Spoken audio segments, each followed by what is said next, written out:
Llegó el momento de platicar con la maestra Ixchel de Guadalupe, experta en derechos humanos, justicia social y violencia de género, entre otros. Maestra, qué gusto saludarte, muy buenos días.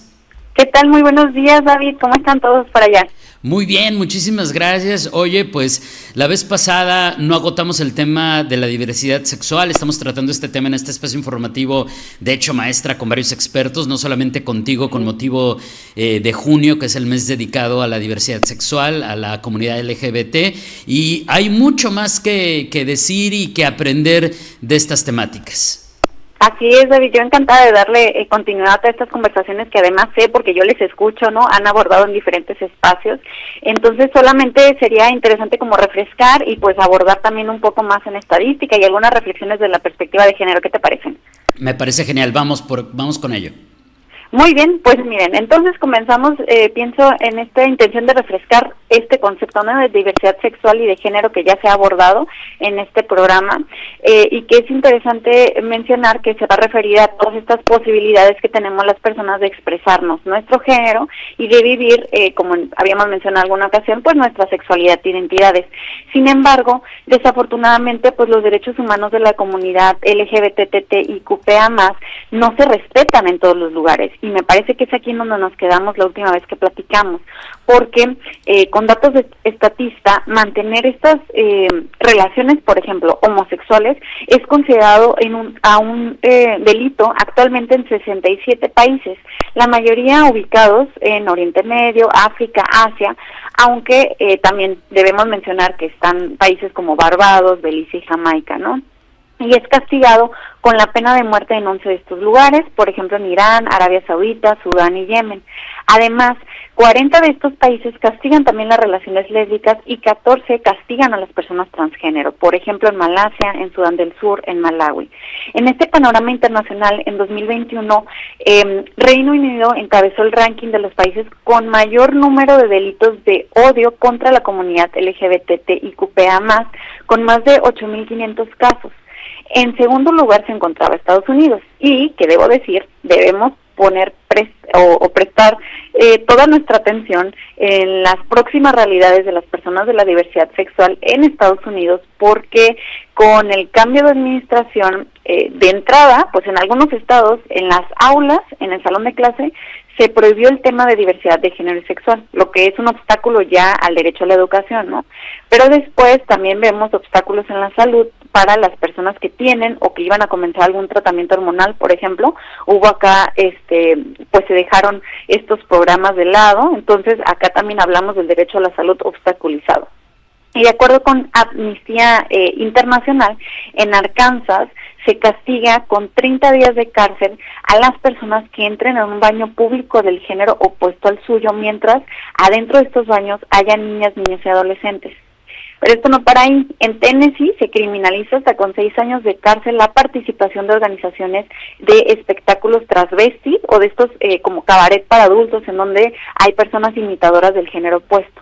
Entonces, no me quiero detener más por acá porque sé que Estados Unidos nos da mucho para hablar, pero son políticas que debemos estar observando, sobre todo porque están perjudicando los derechos humanos de la comunidad de la diversidad sexual.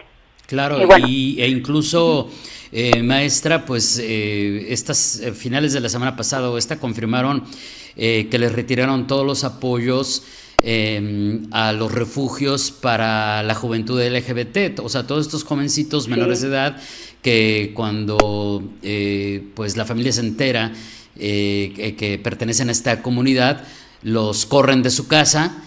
A pesar de que tengo entendido que desde ahí ya hay una irregularidad, pero tenían estos refugios y les han quitado los recursos pues para recibirlos y tengan un techo y comida.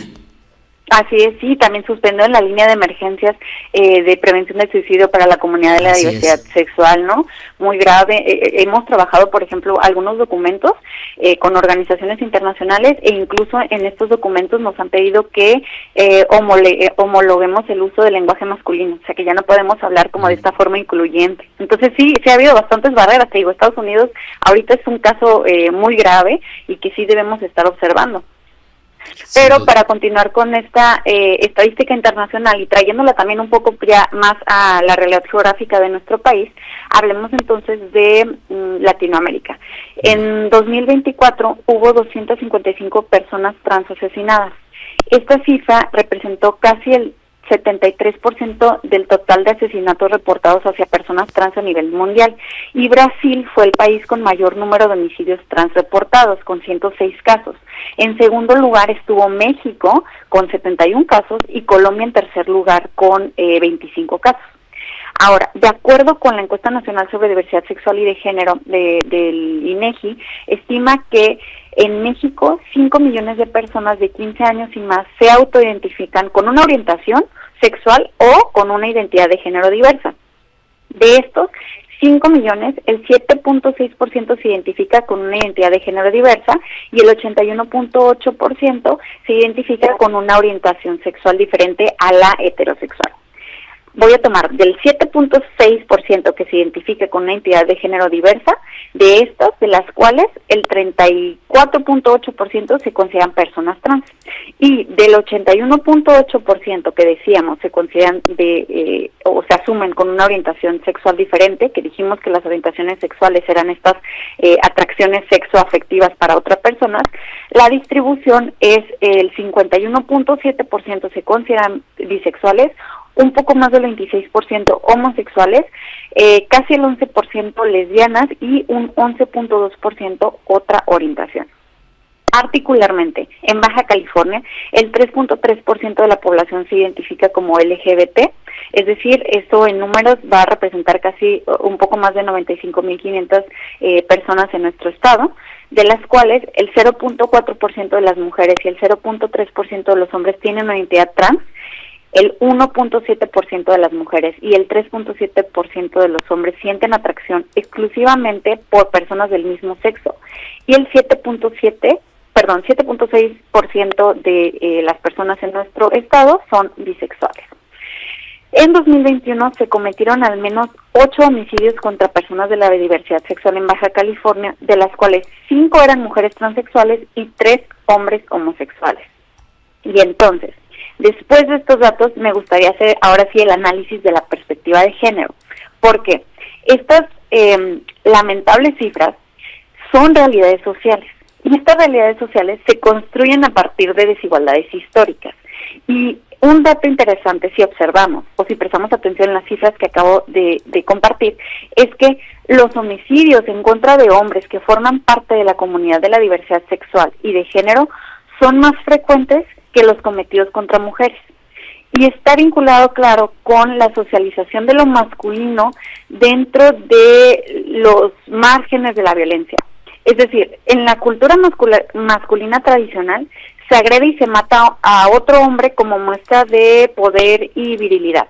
Y se cuestiona al hombre entonces que tenga comportamientos femeninos, infantiles, porque rechaza en la masculinidad hegemónica a las mujeres y a las infancias. Y los hombres entonces tienen una carga social por mantener este rol tradicional y hegemónico. Y si lo rompen, son castigados a través de la violencia, ¿no? Por eso es que son el grupo más atacado directamente. En el caso de las personas trans es igualmente grave. Su expectativa de vida es de 35 años de edad, porque la discriminación es tanta que les asesinan. De hecho, en México, más del 50% de los asesinatos registrados en la comunidad LGBT corresponden a mujeres trans. Y en segundo lugar, se sitúan los homicidios de hombres homosexuales, que representan más del 25% de los casos. A diferencia de las mujeres lesbianas, que son invisibilizadas o sexualizadas. Porque las mujeres lesbianas sujetas de hipersexualización, si bien en la mayoría de los casos no eran o son perseguidas para su asesinato, sí eran y son acosadas en respuesta a un pensamiento masculino que busca su placer. Es decir, el lesbianismo se visibiliza a través del placer del hombre heterosexual, ¿no? pero cuando deja de ser visible más allá de este consumo erótico sexual masculino, entonces es cuando empieza a ser problemático, es cuando empieza a ser agresivo, de rechazo, perseguido contra estas mujeres, o por el contrario, totalmente invisible, porque también lo que sucede con las lesbianas en particular es que muchas veces esta situación se deja de fuera, o sea, se deja en las narrativas, incluso en las narrativas de la diversidad sexual, porque al ser históricamente sexualizadas, pues no representaban una amenaza al patriarcado, y la realidad es que las mujeres lesbianas son un sector doblemente discriminado, ¿no? Uno, por ser mujeres, y dos, por su orientación sexual. Y sí quiero decir, David, que reconocer estas violencias diferenciadas pues no significa jerarquizarlas, o sea, no quiero decir que sea menos grave, sigue siendo violencia, ¿no? Todos estos escenarios, sino más bien entender de dónde vienen las raíces para poder combatirlas y visibilizar todas las realidades dentro de la diversidad, especialmente aquellas que han sido silenciadas o hipersexualizadas, como en el caso de las mujeres lesbianas. Y esta desatención, desensibilización, invisibilización de esta situación, tengo entendido, maestra, que viene desde los primeros atendientes. Digo, ya llegar con un juez o a otra instancia, evidentemente es algo que tristemente se mantiene en la mayoría y en gran parte de los casos, pero pues yo recuerdo todos estos casos que nos han explicado activistas, en el que asesinan, por ejemplo, a una mujer trans, y el primer atendiente, que es el policía municipal que encuentra el cuerpo, lo reporta como un hombre, así literalmente utilizando esas palabras, maestra, un hombre, encontramos asesinado a un hombre disfrazado de mujer, así lo ponían, o todavía lo ponen algunos primeros atendientes. Así es, sí, tenemos varios obstáculos ahí todavía con las personas en el servicio público como primeros atendientes, pero también después en el seguimiento de los casos, ¿no? Desde no identificar estas identidades, por ejemplo.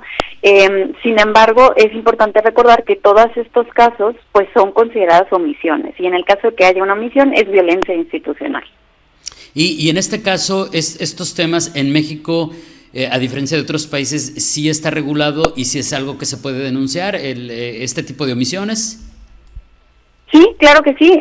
Además, los crímenes de odio también. Bueno, como siempre lo digo, ¿no? Las emergencias hay que marcarlas siempre al 911. Cuando hay un delito hay que ir directamente con fiscalía a denunciar. Y los crímenes de odio también están en nuestro Código Penal, lo cual es importante que lo consideremos, porque son estos delitos motivados por prejuicios de raza, religión, orientación sexual, identidad de género, también discapacidad, origen nacional u otras características de la víctima. Están regulados en el Código Penal federal, pero también en los códigos estatales, que establecen sanciones y pueden incluir incluso la prisión o multas, ahora sí que económicas. Claro. Y antes de cerrar y pedirte una conclusión o un cierre, maestra, pues en el caso de otros países, pues a lo mejor entender un poquito mejor esta diferencia de los crímenes de odio que pueden ser castigados y que lamentablemente siguen siendo muy frecuentes. Un caso es el de Estados Unidos, pero también está la otra parte, como algunos países de Medio Oriente, donde incluso está regulado que la propia ciudadanía tiene derecho a hacer justicia, y son los casos que hemos visto en algunos países donde descubren a una persona como homosexual, se suben a la terraza de un edificio de 20 pisos y lo avientan, y cuando llega la autoridad le dicen, ¿por qué lo hiciste? Es que era homosexual. Bueno, entonces no pasa nada, hiciste lo que dice la ley. Así es, sí, pero también estos países debo decir que están regulados por un marco legal internacional, ¿no? Podemos mencionar la Convención Internacional sobre la Eliminación de todas las formas de discriminación, la Convención para la Prevención y Sanción del Delito de Genocidio, el Estatuto de Forma de la Corte Penal Internacional, es decir, todos estos instrumentos, y seguramente se me están pasando muchos otros más, abordan la incitación, como en este ejemplo que tú acabas de mencionar, o todos los casos de discriminación, de violencia y de odio, y estos países deben ser regulados también por este ojo internacional. Esa es la importancia de la actualización de nuestras leyes, ¿no? Que ya pasamos desde el siglo pasado, desde la idea de que lo máxima es la Constitución. Pues no, la máxima ya no es la Constitución, la máxima son todos estos tratados internacionales que regulan el comportamiento de los países. Y que hay que impulsar para que se hagan valer. Maestra, ¿con qué podemos cerrar? Pues mira, en este panorama tan complejo y doloroso, pienso que es evidente que la violencia y la discriminación hacia las personas de la diversidad sexual y de género no son fenómenos aislados, no son fenómenos casuales, ¿no? Sino más bien es este resultado de estructuras históricas que son profundamente desiguales, y hay que comprender estas cifras desde una perspectiva de género, porque nos va a permitir ver con mayor claridad cómo opera este sistema patriarcal que castiga a quienes se salen de sus moldes, ¿no? A todas las personas. Y es fundamental verlo así para poder avanzar en una sociedad más justa, donde todas las personas podamos vivir con dignidad, sin miedo y en libertad. Claro, que eso sea nuestro objetivo como comunidad. Maestra, como siempre, muchísimas gracias. Que tengas un excelente viernes, un excelente fin de semana y nos escuchamos pronto. Buen día. Perfecto, muchísimas gracias. Hasta luego. Gracias, es la maestra Ixchel Guadalupe, experta en derechos humanos, justicia social y violencia de género, entre otros.